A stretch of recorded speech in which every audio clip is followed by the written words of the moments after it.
Chairwoman, and I want to thank all of our witnesses for taking the time to come before this committee to testify on an issue that impacts every single congressional district in this country. And thank you especially, Mr. Williams, for your courage and sharing your story and being here today as to give your testimony. While this hearing is designed to put a spotlight on the millions of Americans who are at risk of eviction due to a lack of affordable units, simply authorizing more funding, as has been exhibited and already discussed here briefly, for these programs is not the only solution. Although HUD's programs were designed to help address the effects of unaffordability at the local level, at the federal level, they do not and are not meant to address the underlying causes of the housing crisis and affordability. The causes of those problems, regulations and increase the cost of the supply of housing units and decrease access to economic opportunity, are inherently local decisions that no amount of federal assistance will ever be able to surmount.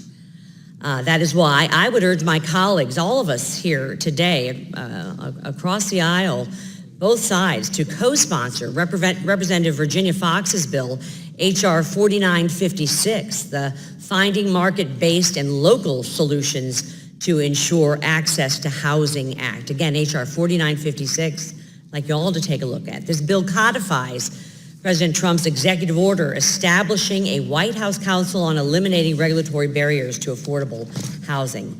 The order recognizes that multiple factors contribute to the affordable housing shortages across the country, and state and local governments are in the best position to reduce barriers to affordable housing. Mr. Hendricks, in your experience, do you believe that there are local regulatory barriers that are driving out investment and driving up unaffordability in the housing market? And do you have any specific examples, sir, of these barriers in any states? Unfortunately, there are far too many states where local regulatory barriers are standing in the way of more housing being built. I think that the coastal states are often the most egregious examples, but those are also the places where we see the most opportunity for reform, and we're actually seeing reforms. Places that are upzoning their cities and upzoning their states. We've seen that in California, seen that in Oregon, and we're even seeing progress in Massachusetts as well with the Governor Charlie Baker.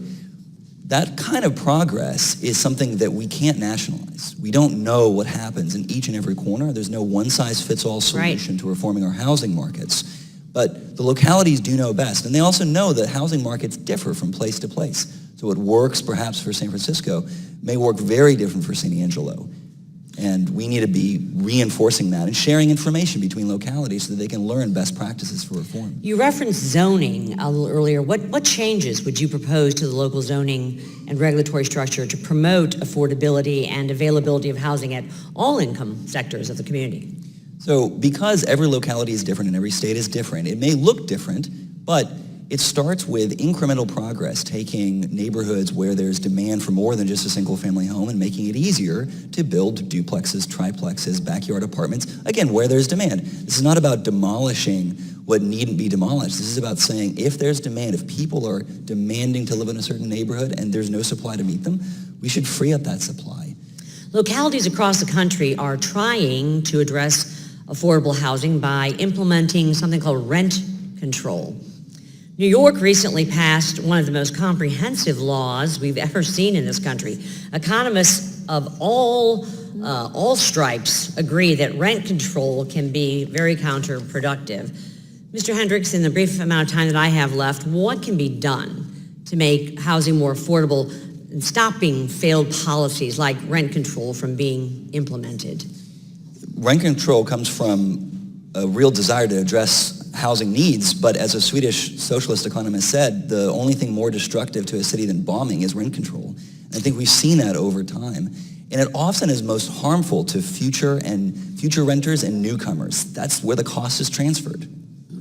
And we need to be able to have housing for migrants and immigrants, for Yes. people of all backgrounds to come in. And that is not the solution, rent control. My time's expired. Thank you all for your testimony. I yield back.